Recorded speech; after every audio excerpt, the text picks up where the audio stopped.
జూబ్లీహిల్స్ పై మరో 2 సర్వేలు చేస్తున్నటువంటి కాంగ్రెస్ పార్టీ ఇప్పటికే 3 పూర్తి, సెకండ్ థర్డ్ లో హస్తం లీడ్, అభ్యర్థుల వారిగా అధ్యయనం, మెజారిటీ మార్కుల లీడర్లకే టికెట్, ఫిల్టర్ చేసేందుకు కొత్త స్ట్రాటజీ అంటూ చూస్తా ఉన్నాం. సో ఇక్కడ విషయం ఏంటంటే జూబ్లీహిల్స్ సంబంధించినటువంటి అంశంలో చాలా కొత్త పేర్లు తెరపైకి వస్తా ఉన్నాయి. సో ఇప్పుడు జూబ్లీహిల్స్ లో ఎట్లా వాళ్ళు సర్వేలు చాలా పెద్ద ఎత్తున సర్వేలు ఇస్తా ఉన్నారు. ప్రతిసారి కూడా జనరల్ గా ఎట్లా సర్వే ఇస్తారు, బీఆర్ఎస్ కాంగ్రెస్ బీజేపీ ఈ జనరల్ ఈ మూడిట్లలో ఫస్ట్ సర్వే ఇస్తారు. దాని తర్వాత బీఆర్ఎస్ నుంచి ఆల్రెడీ సునీతకు టికెట్ కన్ఫర్మ్ అయింది, మాగంటి గోపినాథ్ వైఫ్ కి. ఆల్రెడీ కాంగ్రెస్ పార్టీ బీజేపీ పేరుతో ఇస్తుంది తప్ప వ్యక్తిగతంగా చేయదు.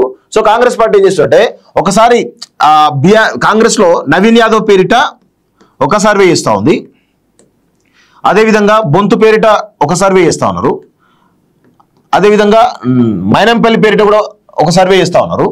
ఇలా ఎవరైతే ఆస్పిరెంట్స్ ఉన్నారో అదేవిధంగా రోహిన్ రెడ్డి పేరు కూడా బయటకు వస్తూ ఉంది, అదేవిధంగా అంజన్ కుమార్ యాదవ్ పేరు కూడా బయటకు వస్తుంది. ఇట్లా మొత్తానికైతే ఏం తీసుకున్నా కానీ కొంత క్లోజ్డ్ ఫైటే నడుస్తున్నట్టుగా తెలుస్తూ ఉంది. సో ఎవరి అభ్యర్థి అవుతారో ఎందుకు తెలియని పరిస్థితి కనబడతా ఉంది. సో మొత్తానికైతే సర్వేలలో ఇట్లా అనేక రకాలుగా అందరి పేర్లు పెట్టి సర్వేలు చేసినట్టుగా చాలా స్పష్టంగా అర్థమవుతా ఉంది.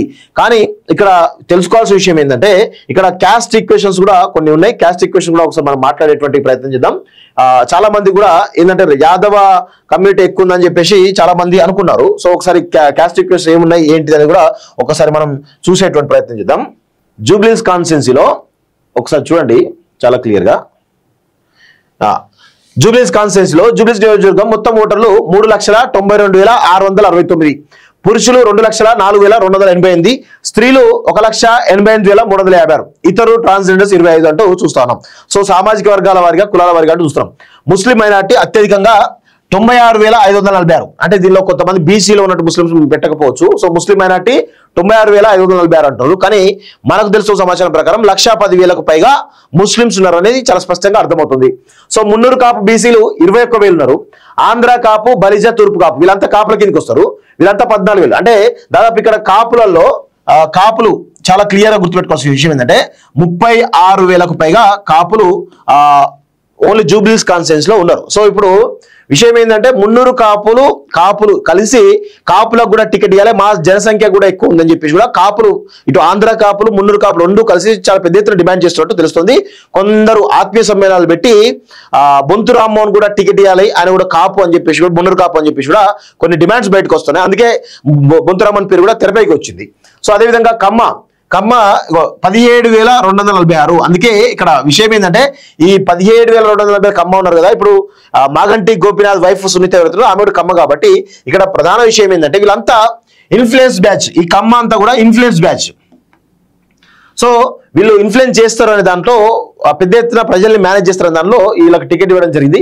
సో రెడ్డిలు 13,641, మాదిగ 14,693, మాల 12,657, ముదిరాజ్ 13,496, యాదవ గొల్ల బీసీ 14,389. సో ఇక్కడ యాదవ కమ్యూనిటీ వచ్చేసి 14,389.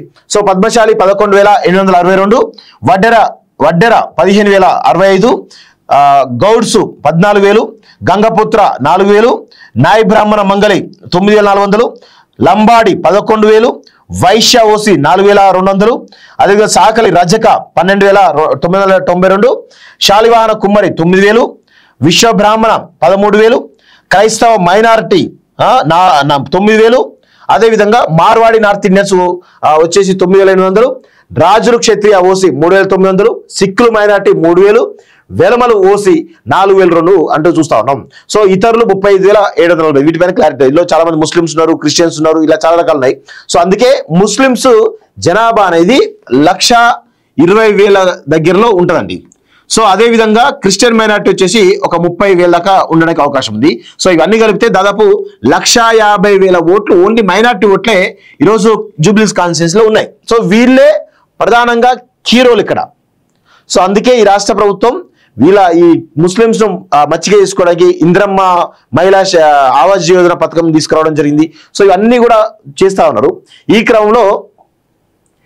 క్రమంలో సో అందుకే బొంతురామన్ పేరు చాలా పెద్ద ఎత్తున తెరపైకి ఎందుకు వస్తా ఉంది అంటే, బొంతురామన్ కూడా ఇటు మున్నూరు కాపు అని చెప్పేసి వాళ్ళ వైఫ్ యాదవ్ కాబట్టి ఇవన్నీ నాకు కలిసి వస్తాయని కోణంలో కొంత ఆ ప్రయత్నం కూడా జరుగుతూ ఉంది. సో అందుకే ఆయన కూడా ఆస్పిరెంట్ గా ఉన్నారు. సో ఇవన్నీ చూస్తూ ఉంటే ఆస్పిరెంట్ లిస్ట్ పెరుగుతూ ఉంది, రోజు రోజుకు పెరుగుతూ ఉన్న తరుణంలో ఎవరికి టికెట్ వస్తుంది ఎవరికి టికెట్ రాదు అనే దానిలో కొంత కన్ఫ్యూజన్ అయితే నెలకొని ఉన్నటువంటి పరిస్థితి అయితే కనబడతా ఉంది. సో కానీ కాంగ్రెస్ పార్టీ ఎవరికి ఇచ్చినా కానీ గెలవకపోతే మాత్రం ఇబ్బంది అవుతుంది. సో గెలుపు గుర్రాలనే పెట్టుకునేటువంటి అవకాశం అయితే చాలా స్పష్టంగా కనబడతా ఉంది. జూబ్లీహిల్స్ అభ్యర్థి ఎంపికలో కాంగ్రెస్ పార్టీ మరో 2 సర్వేలు నిర్వహిస్తున్నది. ఇప్పటికే 3 సర్వేలు పూర్తిగా మొదటి మినహాయిస్తే 2-3 సర్వేల్లో గ్రాఫ్ పెరిగింది. మొదటి 2 సర్వేలు పార్టీ వారిగా నిర్వహించగా థర్డ్ నుంచి అభ్యర్థులు పార్టీ పేట సర్వేలు చేస్తున్నారు. మరో 2 సర్వేల తర్వాత అభ్యర్థి ఎంపికపై ఓ క్లారిటీ అన్నట్లు కాంగ్రెస్ పార్టీ చెందిన ఓ సీనియర్ నేత తెలిపారు. సర్వేలో మెజార్టీ మార్కులు పొందిన వాళ్ళకే టికెట్ వస్తుందని చెప్పేసి అంటున్నారు. కాంగ్రెస్ పార్టీలో సర్వేలలో మెజార్టీ వస్తే టికెట్ వస్తుందా? ఎవరు డబ్బులు ఇస్తే, ఎవరు అత్యధికంగా డబ్బులు ఇస్తే, అది కూడా ప్రాపర్ ఛానల్కి ఎవరు అత్యధిక డబ్బులు ఇస్తే వాళ్ళకే టికెట్లు వస్తాయి తప్ప వేరే వాళ్ళకు రావు. ఈ సర్వేలతోటి అంత ఉత్తముచ్చిన ఈ సర్వేలు అనేది అంత బోగస్.